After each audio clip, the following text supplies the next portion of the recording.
jailbreak, unparalleled in the history of California, for the perfection of conspiracy, atrocity, and success, occurred at the state penitentiary located at Folsom yesterday morning. 13 convicts overpowered Warden Wilkinson and several of his officers and made their way out of the prison enclosure under the muzzles of Gatling guns, which could not be fired for fear that the warden and his fellow captives might suffer injury. One guard was killed, the general overseer was badly wounded, and another man was injured with knives and razors. Thus began the July 27, 1903 San Francisco Call's ongoing coverage of the most sensational escape from Folsom Prison before or since.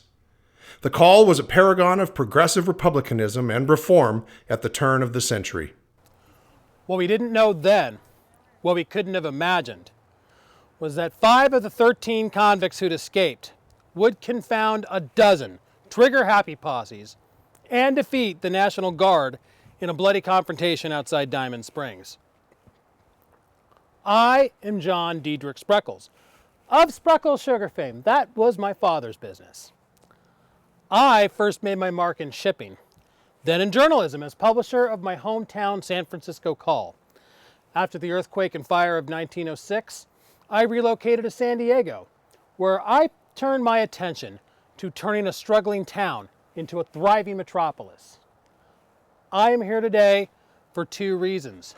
1, I love this story. It sold me a lot of newspapers.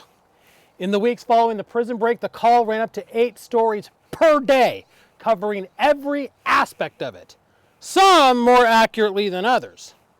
And 2, the prison break put a much-needed light on prison politics, profiteering, sentencing, conditions, and abusive punishments. The Call railed against all of these long before July 1903. You see, Folsom Prison was an industry that operated a profitable ice plant and rock quarry with free labor. The stone for the first powerhouse was cut in Folsom using inmate labor. Folsom Prison had the largest rock crushing plant in the world at a time when roads were being paved all over the state. So there were opportunities for prison officials to line their pockets. Sentences were long. A parole law was finally passed in 1893, but state prison officials, including Warden Thomas Wilkinson, steadfastly opposed them because why give up a free source of labor? Wilkinson was, however, a vast improvement over his predecessor. Warden Charles All was a sadistic disciplinarian with no interest in advancements in penology. All's methods of punishment included flogging, caning, indefinite solitary confinement, chloride of lime cell treatment, and the straitjacket. He also introduced 2 methods of punishment that were simply torture. Tricine, being hung up by your thumbs, and the derrick, where you're hung up from behind by your wrists. These punishments often left prisoners with permanent damage. Politicians and the public were outraged, but much of what happened behind the walls stayed behind the walls. Oh, and speaking of walls, there were none surrounding Folsom Prison at the time. Just fences and gates, all of which would change after July 1903. But what Folsom Prison did have were guard towers with Gatling guns capable of firing up to 800 rounds per minute. The worst troublemakers would be forced to wear a red shirt so the guards in the towers could target them easier from a distance. Richard Red Shirt Gordon was one such incorrigible. He received the shirt so often that he took it proudly as a nickname. Gordon was one of the engineers of the escape and thus a very smart man. It was brilliantly conceived and ruthlessly executed, and here is how it happened. Each morning, the warden and his officers would meet in the captain's office to discuss the day's disciplinary matters. Inmates would march past this office on their way to the quarries, and miscreants would get pulled out of line for discipline. On July 27th, 13 inmates, armed with prison-made knives and razors, broke from the line and descended on the unsuspecting and unarmed officers in the captain's office. Guard William Cotter tried to block their entrance, but was slashed in the stomach and would die that afternoon. Chief Turnkey Joseph Cochran rushed in behind Cotter waving his lead-tipped cane. And when that was knocked from his hand, he grabbed a chair and lashed out at the convicts. This brave but foolhardy action cost him dearly. He was overpowered and stabbed repeatedly until he ceased his struggles. He lingered on the edge of death for a week, but eventually recovered. Warden Thomas Wilkinson later told our reporters, quote, "Convicts were slashing right and left with knives and razors. Blood was flowing in all directions. I saw it was no use to put up a fight. Had we fought back, unarmed as we were, we would have been slain on the spot." During the fracas, one of the ringleaders, Joseph Theron, actually prevented the killing of the warden by shouting that he was going to be their ticket out. The convicts spilled out into the yard with the warden and his officers captive, leaving the captain's office looking like a slaughterhouse. Circling in tight formation, they used their hostages as human shields against the guns in the towers. When warning shots rang out from one tower, the warden waited for them to stop. They then approached the inner gate and confronted guard James Dolan, who reluctantly opened the gate. And with a yell of victory, the prisoners marched through the gate with the warden and his officers and added Dolan to their collection. But they also had no intention of leaving the prison unarmed.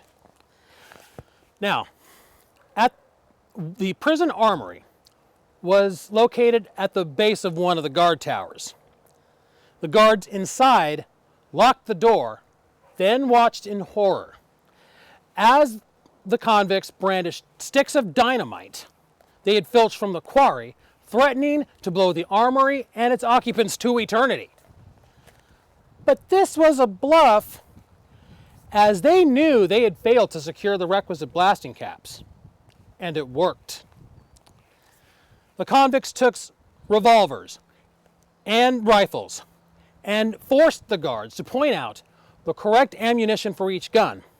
Unbeknownst to the convicts, much of the ammunition they took would damage the weapon when fired. They then destroyed the remaining guns and ammunition. Now with rifles over their shoulders, pistols in their belts, and Gatling guns pointed at their backs, the convicts exited out the back of Folsom Prison with their hostages going towards Mormon Island Bridge, about a mile away. The prison was in an uproar. Hundreds of prisoners shouted from the tops of their lungs watching the escape unfold. Only the presence of the Gatling guns prevented any further break for liberty. Ironically, the big guns could not be fired without orders, and those authorized to issue those orders were being dragged to Mormon Island. Now the ringleaders knew that the blood and bowels they'd left on the floor of the captain's office meant that if they were caught, a noose awaited them. If that fact influenced their thinking as to what to do with the hostages, they didn't let it show. They'd repeatedly tell them that they would be shot if they tried to escape or if a posse fired on them. Warden Wilkinson knew that he had only been spared as a high-value hostage. But now that value was diminishing by the minute. Meanwhile, one guard had covertly followed the escape party from behind. When shots rang out in their direction, Wilkinson feared the worst. He had survived investigations and censures, but now nearing the end of his career, he had been blindsided by a brilliantly conceived escape, which his critics would most certainly lay at his feet. Wilkinson would survive the day, then retire 5 months later. Now, when those shots rang out in their direction, Red Shirt Gordon, who had been trailing the party from behind, dropped to the ground as if hit, allowing the others to hurry towards the bridge. Moments later, Gordon took to his feet and took off on his own, never to be seen again. The call reported on dozens of sightings all over Placer, El Dorado, Sacramento, and even Amador counties, adding to the already high tensions in these parts, I'm sure. But we had a job to do, and I am proud of the way we did it. Getting back to the story. A half an hour after the escape, Wilkinson was spotted walking back towards the prison. He immediately informed the guards that the convicts had taken his officers' clothes as his own were slashed beyond usefulness. Over the next hour, 4 more guards wandered back towards the prison, clad in either prison garb or just their underwear. They informed their fellow guards that the ringleaders included Seavis, a prisoner who was serving 25 years for robbery, Wood, who was serving a life sentence for robbery, and Redshirt Gordon, who had been serving 45. Telephone messages went out to Governor Pardee's office and the sheriffs of El Dorado, Placer, and Sacramento counties. Captain C.A. Swissler was instructed to assemble Company H at Placerville and await orders from the governor. The ensuing manhunt was chaotic from the start. El Dorado County Sheriff Archibald Bosquet was ostensibly in charge, but coordinating the movements of a dozen undisciplined posses and militias, in addition to the National Guard, proved not only impossible, but an embarrassment to all involved. And for more on that story, I give you Sheriff Bosquet.